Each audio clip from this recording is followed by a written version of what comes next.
جس کے تابع دشت و دریا و سمندر ہو، زمین جس کے حکم کی پابند ہو، چرند و پرند، جانور و درخت سبھی جس کے تابع دار ہوں، زمین پہ جو خدا کا نائب ہو، جو مسجود ملائک ہو، تمام مخلوقات میں سب سے افضل و اعلیٰ ہو، اسے انسان کہتے ہیں۔ یہ کتابوں میں پڑھا، علماء کرام سے سنا، لیکن جس نے صحرا و سمندر پر حکمرانی کر کے دکھائی، جس کے حکم پر لرزتی زمین ٹھہر گئی، سوکھا دریا جس کے خط سے جاری ہو گیا، جس کی چادر سے دہکتی آگ ٹھنڈی ہو گئی، جس کا واسطہ دے کر مجاہدین نے دریائے دجلہ میں گھوڑے دوڑا دیے، جو ممبر پر بیٹھ کر کوسوں دور کے حالات دیکھ لے، جو کہے یا ساریۃ الجبل اور ساریہ سن لیں، حکم پر عمل کریں اور فتح یاب ہوں، اسے کامل مکمل اکمل مراد نبی داماد علی شہید ممبر و محراب امیر المومنین خلیفہ دوم امام عادل فاروق اعظم سابقین الاولین عشرہ مبشرہ کے بزم نشین محدث قرآن فاتح روم و ایران حضرت عمر فاروق رضی اللہ تعالیٰ عنہ کہتے ہیں، عالم کا سب سے کامیاب فاتح جس کی شخصیت کفر پر لرزہ برندہ،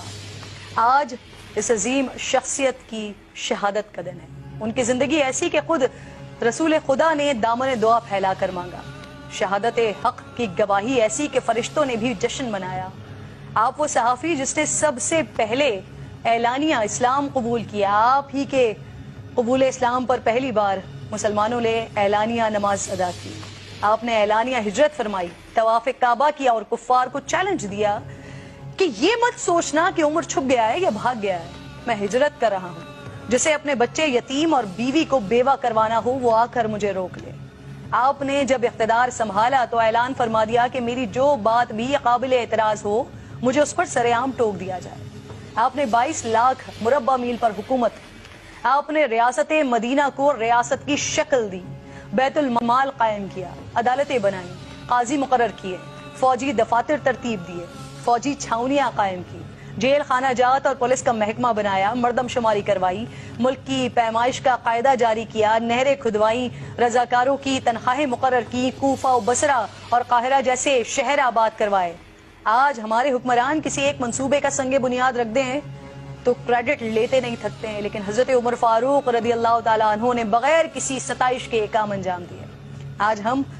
بے نظیر کارڈ اور احساس پروگرام سے غریبوں کی زندگی بدلنے کی باتیں کرتے ہیں۔ آج سے 1400 سال قبل حضرت عمر فاروق رضی اللہ تعالیٰ عنہ گلی کوچوں میں گشت کر کے غریبوں کی خبرگیری کیا کرتے تھے۔ احساس ذمہ داری اتنی تھی کہ فرماتے تھے کہ اگر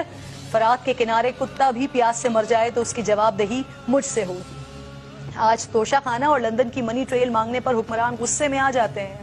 اس کو سیاسی انتقام قرار دیتے ہیں، لیکن دور عمر فاروق رضی اللہ تعالیٰ عنہ میں سب مسلمانوں میں بیت المال کا کپڑا تقسیم کیا گیا۔ کپڑا اتنا تھا اس سے طویل القامت شخص کا کرتا نہیں بن سکتا تھا، اور حضرت عمر فاروق رضی اللہ تعالیٰ عنہ دراز قد تھے۔ جب لوگوں نے حضرت عمر فاروق رضی اللہ تعالیٰ عنہ کو اسی کپڑے کا کرتا پہنے ہوئے دیکھا تو کھڑے ہو گئے اور سوالات شروع کر دیے۔ ایسے میں آپ کے صاحبزادے آگے بڑھے اور وضاحت دی کہ میں نے اپنے حصے کا کپڑا اپنے والد کو دیا ہے تو ان کا کرتا بنا ہے۔ وقت کے خلیفہ نے وضاحت پیش کی، لیکن آج اگر ہمارے حکمرانوں سے سوال ہو جائے تو کہتے ہیں پوچھنے والے کی ہمت کیسے ہوئی، پتھراؤ کروا دیتے ہیں، اداروں پر ڈنڈے چلوا دیتے ہیں۔ حضرت عمر فاروق رضی اللہ تعالیٰ عنہ سیاست، امامت، فوجی قیادت کے ہی ماہر نہیں تھے، بلکہ اللہ تعالیٰ نے آپ کے سینے کو نور سے بھر دیا تھا۔ کئی مواقع پر حضور نبی کریم صلی اللہ علیہ وآلہ وسلم آپ سے مشورہ مانگا کرتے تھے، جو مشورہ سیدنا عمر فاروق رضی اللہ تعالیٰ عنہ نے دیا، قرآن کریم کی آیت مبارکہ اسی کی تائید میں نازل ہوئی۔ ازواج مطہرات کے پردے، قیدیان بدر، مقام ابراہیم پر نماز، حرمت شراب، کسی کے گھر میں داخلے سے پہلے اجازت، تطہیر سید عائشہ فاطمہ عائشہ رضی اللہ تعالیٰ عنہا جیسے اہم معاملات میں سیدنا عمر کی رائے، مشورے اور سوچ کے موافق قرآن کریم کی آیات نازل ہوئی۔ علماء و فقہا کے مطابق تقریباً 25 آیت قرآنی ایسی ہیں جو براہ راست فاروق اعظم کی تائید میں نازل ہوئی ہیں۔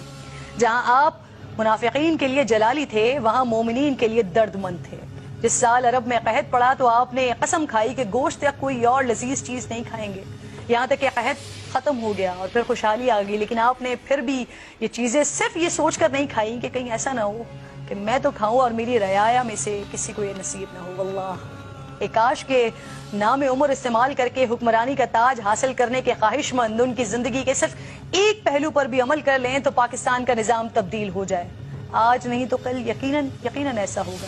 آج ایک عظیم شہادت کا دن ہے، اس لیے مختصراً شہادت عمر فاروق بھی بیان کر دیتی ہوں کہ نماز فجر کے دوران ایک مجوسی کافر ابو لولو فیروز نے زہر آلود خنجر سے آپ کے شکم مبارک میں 3 وار کیے۔ آپ بے ہوش ہو کر گر گئے اور حضرت عبد الرحمن بن عوف رضی اللہ تعالیٰ عنہ نے نماز مکمل کروائی۔ ظالم ابو لولو نے چاہا کہ کسی طرح مسجد سے باہر نکل کر بھاگ جائے، لیکن نمازیوں کی صفیں دیوار کی طرح حائل تھیں۔ اس نے اور